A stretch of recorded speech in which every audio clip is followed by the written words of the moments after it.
Internship, collaboration, ఈ placements వీటి గురించి చెప్తారా? ఇంటర్న్‌షిప్స్ వచ్చేసరికి యాక్చువల్లీ ఇది బేసిక్‌గా ఎనర్జీ సెక్టార్ గదా! సో, మీకు ఐడియానే ఉండే ఉంటది. Like IOCL, BPCL, GAIL, HPCL. So, ఇలాంటి వాటిలతోనే ఇంటర్న్‌షిప్ ఉంటది. అలాగే అబ్రాడ్‌లో చూసుకుంటే గనక మనం షెల్ కంపెనీ ఇలాంటి వాటిలతో కూడా ఇంటర్న్‌షిప్స్ అయితే మనం చేసుకోవచ్చనమాట. What is the difference between IIT and IIPE? IIT వచ్చేసరికి it is not limited to one course. ఐఐటీలో మనకి చాలా కోర్సెసే దొరుకుతాయి. సో, బట్ ఐఐపీఈకొచ్చేసరికే ఎవరికైతే ఎనర్జీ సెక్టార్స్‌లో ఉండాలి అండ్ కంపల్సరీగా పీఎస్‌యూస్‌లో జాబ్స్ కొట్టాలి. అండ్ పర్టిక్యులర్‌లీ ఈ కొన్ని నవరత్నాస్ అంటారు యాక్చువల్లీ.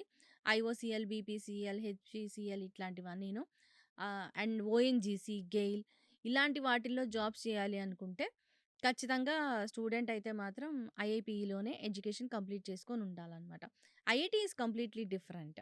సో, ఎనర్జీ ఇదొచ్చేసరికి కంప్లీట్ ఎనర్జీ సెక్టార్. అదొచ్చేసరికి ఇంక టెక్నికల్ రిలేటెడ్ ఎవ్రీథింగ్ ఉంటది.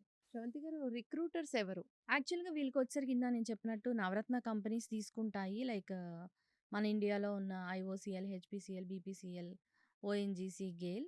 అలాగే ప్రైవేట్ అండ్ అబ్రాడ్ వచ్చేసరికి మనకి షెల్ కంపెనీ తీసుకుంటుంది.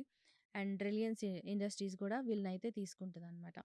సో, వీళ్ళ ప్యాకేజ్ వచ్చేసరికి యావరేజ్‌గా 18,00,000 అబోవ్ అయితే మాత్రం ఉంది. ఇండియన్ కంపెనీస్‌లో. ఓకే. ప్లేస్‌మెంట్స్ అండ్ స్టాటిస్టిక్స్ గురించి చెప్పండి. 100% ప్లేస్‌మెంట్ అయితే అయిపోతదండి. అందులో నో డౌట్. సో, ఎందుకంటే ఇక్కడ లిమిటెడ్ నంబర్ ఆఫ్ సీట్సే ఉంటాయి కాబట్టి ఒక్కొక్క బ్రాంచ్‌కి పక్కాగా అందరికీ అయితే కన్ఫర్మ్‌గా ప్లేస్‌మెంట్స్ అయితే దొరుకుతాయన్నమాట. శ్రవంతి గారు, ఫ్యూచర్ కెరీర్స్ ఏంటి అసలు? సో, బేసిక్‌గా ఇది ఎస్టాబ్లిష్ చేసిన రీజన్ ఏంటంటే hmm, some level of like energy సెక్టార్స్‌కే పరిమితం కాకుండా కొత్తగా కూడా కనుక్కోవాలి అన్న ఉద్దేశంతో అయితే స్టార్ట్ చేశారనమాట. అట్ ద సేమ్ టైమ్ ఇక్కడ సస్టైనబిలిటీ సెక్టార్‌లో ఉంటుంది. అండ్ న్యూ ఎనర్జీ సెక్టార్స్‌ని డెవలప్ చేయడంలో కూడా కెరీర్ ఆపర్చునిటీస్ అయితే ఉంటాయి.